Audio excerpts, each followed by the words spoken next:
Welcome to Malindi K Expeditions, a story of the sea. From a salvaged sunken vessel to her restoration and adventures beyond the horizons. Feel free to subscribe and follow the journey.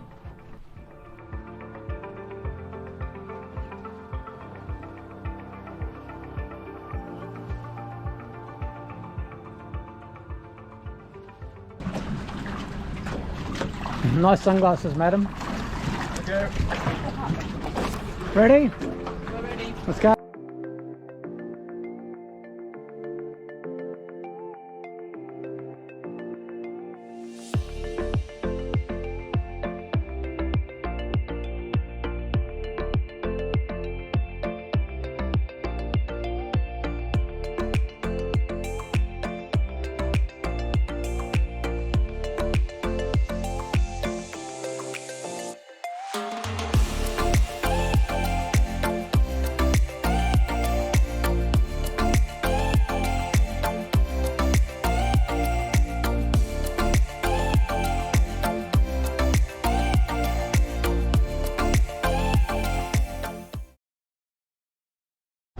Steamed in from the Great Barrier Reef, had a couple of beautiful dives, 3 dives as you saw this morning, and our anchorage for tonight is Dunk Island.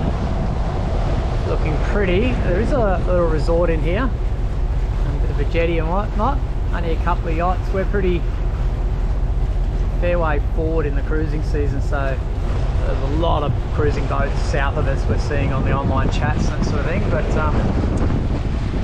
looks pretty nice and protected after a fairly rolly night last night. So we're gonna drop the pick very shortly and have some lunch. I got another tinny mission. Heading over to Dunk Island, eh? You're all looking pretty excited, aren't you? Yeah. It's damaged. All that resort has been demolished by Cyclone Yazi, so it's such a crying shame. All the roofs have come off, so we're going to check that out. Nice. Okay, so we've had a running joke for the whole trip about Desmond's cat eye glasses. And they broke before we left the boat, and now he was a bit too eager to wear them. So Look at him. Yeah, what's happened? I glued them in the water. and then I've just bent over to tie Anyway, this boat they're now up become and they're floating porn away. star glasses. I like your glasses. Okay, so Dunk Island, we're going to have a little explore along that beach. Resort apparently got destroyed in Cyclone Yazi, so we're just going to see what's sort of left of it. But yeah, pretty nice. Nice calm anchorage. Everyone's always good for a nice calm anchorage. Misha Beach over there in the distance. So Dunk Island Resort, as we thought, abandoned after Cyclone Yazi. Such a shame. It's the second resort that we've found. Great Keppel was the other one that we've found that's in this sort of state. Such a shame that it can't be used for something, because the location is awesome.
Nice one. Wow.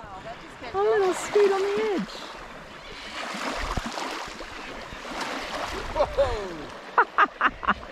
Kaplonk.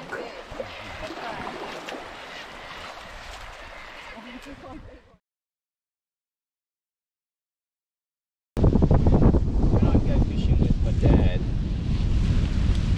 we would find wriggler worms. So all of the old seaweed foliage, you just bring it back like that. And the worms would be all in this old seaweed and everything. There's obviously nothing here. Maybe we're too far north for that, but you know, there's a food source wherever you look. A wise king once said. The humble king.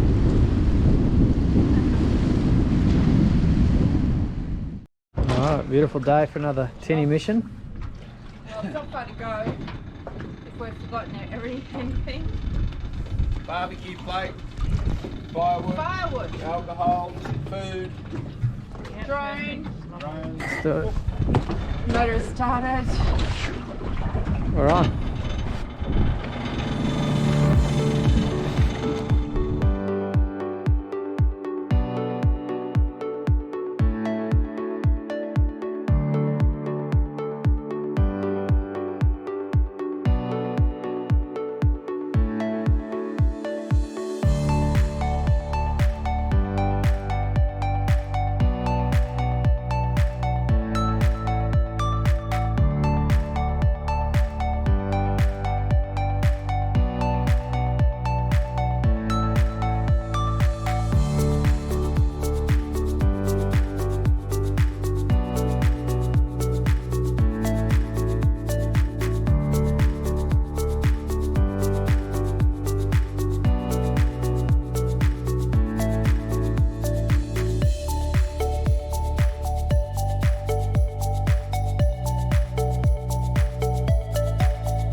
So we just come from a beautiful little island called Kent. We're just travelling up a little bit further north just to find an anchorage for the night. And we're coming into Morellan Harbour, which looks very, very industrial. We've got to go through this tiny little gap here. The river's flooding out, so the water gets really, really dirty. So we'll see how we go.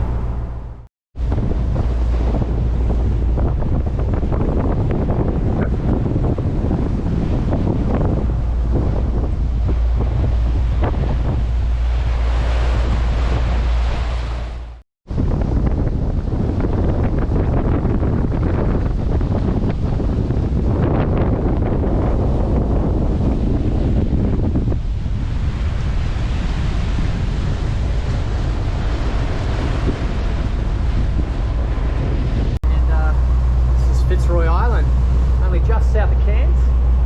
Like I said, pretty good conditions. Downhill run this morning, got a southwesterly or a southerly, 15 to 20, but it's been a really nice run. And Fitzroy Island, we're just about to come around the corner here and hopefully go and find a beautiful anchorage for the next couple of nights.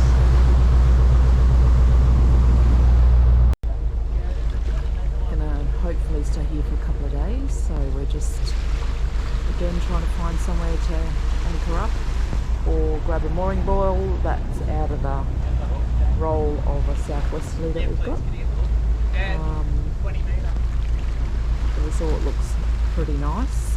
Loads and loads of people in there because it's a popular day tourist destination from Cairns. But yeah, we're going to go exploring here. Hopefully we can do some hiking. It'll be great.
Coming into Cairns. We looked for a different anchorage. We just left Fitzroy Island. Pretty amazing there. We thought we could find an anchorage before Cairns, but we can't. So we're coming in a day early. There she is, Malindi K. Back to where it all first began. Pretty cool. Okay, so we've just anchored just outside the Cairns Marina, which is just here for the night before we have a berth inside the marina tomorrow, just to get some water and clean the boat and get some more supplies, and then Noah leaves us the next day, so this is us for the night.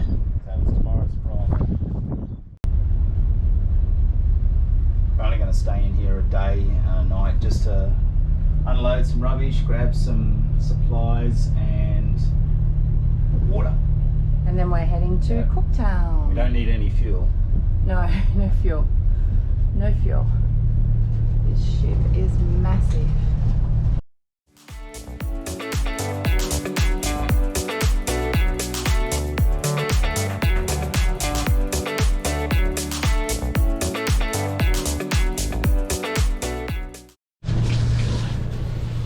Just docked in Cairns here.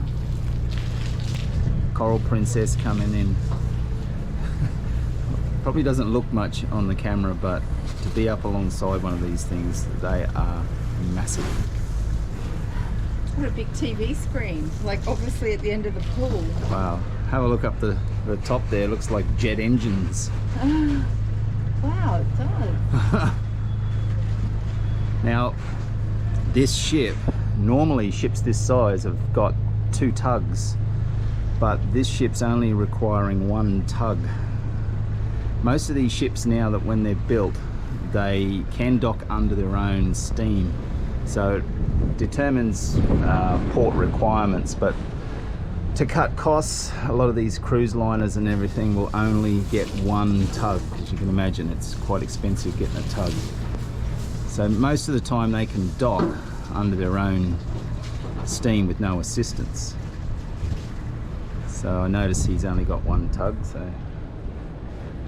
He's doing very well. yeah, that's incredible. Yesterday afternoon, a gentleman came down and knocked on the side of the boat, and it was actually the previous owner, and he was the one that was on the vessel when it sank. So it was fantastic to talk to him. He gave us the real reason on why it sank, and I'll just share that with you here now. It's quite an interesting story, actually. There was a lot of rumours going around, but I hadn't heard this one, so it was what actually happened. So I'll just show you the sea chest. Now, there's 6,000 valves hanging off of that. I don't know what they're all for, but there's plenty of them there. So I've tapped in a few places here for the toilet and up here for the takeoff for the decel. And this is the valve here to shut the water off. So in talking to him, what happened is one of these valves here was feeding their marine refrigeration system. So up here where I've got the auxiliary, they had all the air conditioning units, the marine air conditioning units, and it sucked seawater from the sea chest up through the condensers to cool them. And what the boys had done when they had installed it is they had run PVC piping down, along, and then up to the unit. Well, on one of these elbows where it goes up to the units, they didn't glue it properly. And because of the weight of the water in the pipe that was running across, it's fallen off during the night. So then that's just a straight drain from the sea chest straight into the hull of the boat. Bruce, the owner, was asleep in the lounge chair upstairs, and whether he didn't hear the bilge alarm or there wasn't one installed, I'm not sure. I didn't actually ask him that, but we've got a bilge alarm down in there. That's the float switch is sitting just there. So the water gets up to a certain level, it'll set the alarm off. So he woke up and he felt the boat lurching to one side. So he come running down, and the floorboards had floated and were all sitting up, floating around the door, and the door opened inwards. Ours, I put this door that it opens out, as you can see, but it opened inwards, and the floorboards were jamming the door from opening, so he couldn't get in to the engine room. So she was going down. So all they could do was to just untie the tender off the roof and step into it as it went down. And that was off Port Douglas. And then they motored, I think it was 2:30 in the morning when they went down, and then they motored back to Port Douglas in the tender. So it was an interesting story. But, you know, we've got bilge alarm now, and the door opens outwards, so it can't sort of do that. But most of the time, I turn off that seacock. So when I was a kid, my dad always told me, seakeeping capabilities, you limit the amount of water that can come into the boat. So when you're not on board, turn off the seacock. Now the only water that I have for that is a toilet and the decel, which we don't run of a night time. So most nights, I just, as I'm coming out of the engine room, I just turn that seacock off, just as an added assurance, even though we've got a bilge alarm. But I just turn that off, turn it on in the morning, just a common practice, which a lot of people, especially in the commercial industry, don't bother with anymore. So anyway, that's what's happened to Bruce and how the vessel went down. This is beautiful Cairns Marina. It's called Malindi Marina, and we're just getting a little bit of washing done before we head north. So we're looking like a little gypsy boat here, but no one said anything, and we have to get it done. Well, we've got some water, and down the back here you can see the ship has docked down there. It actually looks like it has two massive jet engines on its roof. So I'm not sure what they're for, but they certainly look like jet engines. There's a little group of trawlers up here called Prawn Star. So this guy has set up 1, 2, 3, I think 4 trawlers he's bought, and he's got them set up here at the marina as a floating restaurant, which is a fabulous idea. And you can go there and get yummy prawns, fresh fish, and they seem to do a roaring trade down there. So we're all clean, we've been hosed off and everything, and we're getting ready for departure. And that's happening tomorrow morning.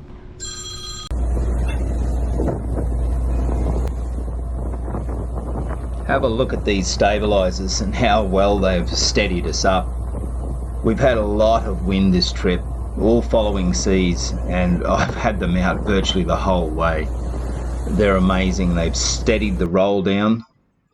And just to think, a few of the other crew, the other three, tried to get me to remove them when we were on slip, because they never really understood how it worked and what they would do.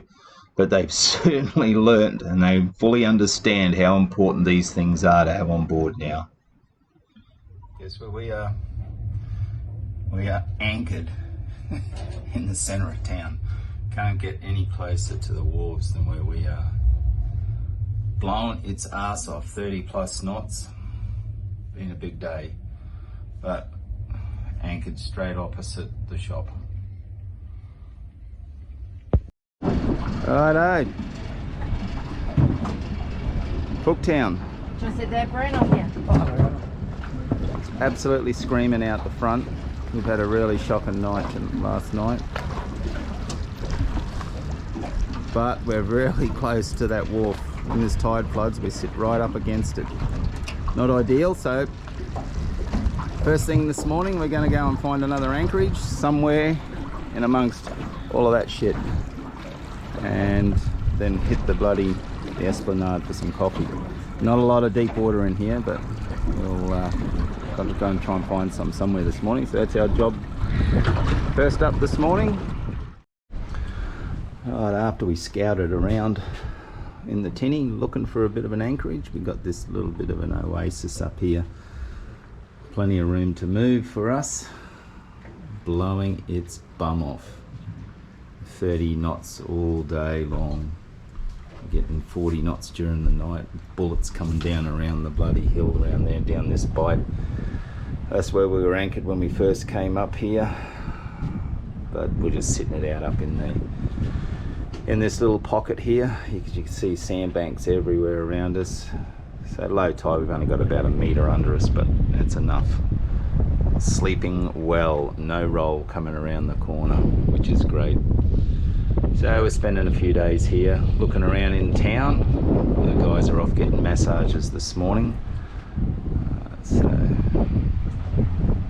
hopefully we'll eat out one night as well, but we're catching up on a lot of jobs downstairs. Lots of jobs we've got to do while we're here. Well, we've started completing anyway. So the first thing we needed to do is to transfer some fuel. So up in the front, underneath Brent and Amanda's room up there, we've got 9,000 litres, which I have not plumbed up to the transfer pump just yet. I'll just move those hoses. So that 9,000 litres was a water tank, which I've since emptied and we filled with fuel. Now what I did have is I had the EvoPEX in there going to my water pump here, which was giving water to the ship, but I've since disconnected that because we filled it with diesel. So the EvoPEX is still hooked up and it was coming along this line here. So what I've just done to see if it'll work is I've joined up the EvoPEX going to that fuel tank and come down. This is a bit of pipe that I had laying around, and then hooked it into the transfer pump.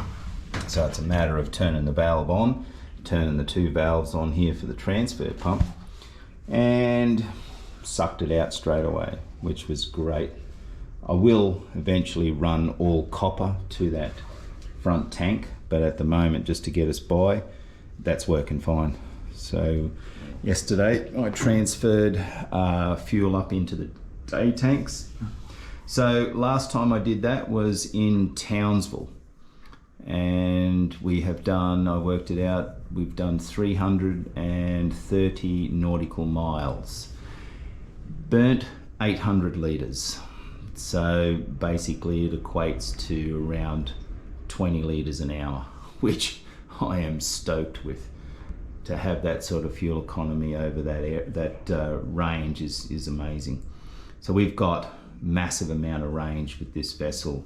You know, we hold around 20,000 litres. Of course, we don't have it all on at the moment, but you know, 330 nautical miles, 800 litres, like, it's fantastic. And things have gotten a lot better since I've done the injectors and did the valves and everything. So that's going fantastic for us.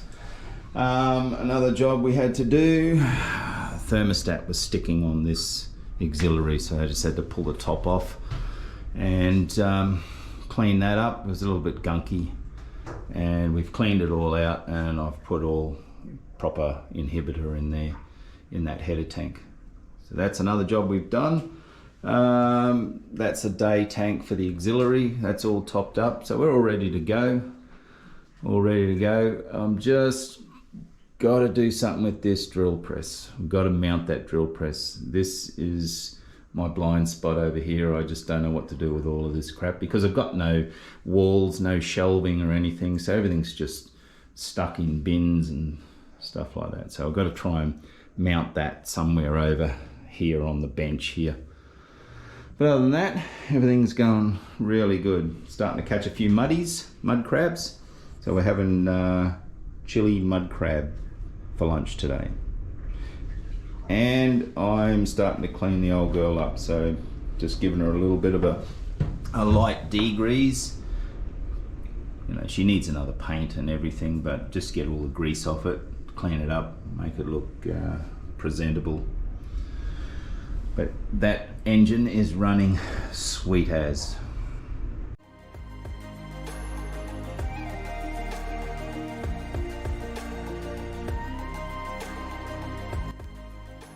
Thanks for taking the time to watch this episode and following our adventures. Join us next episode for more action on the stunning Great Barrier Reef.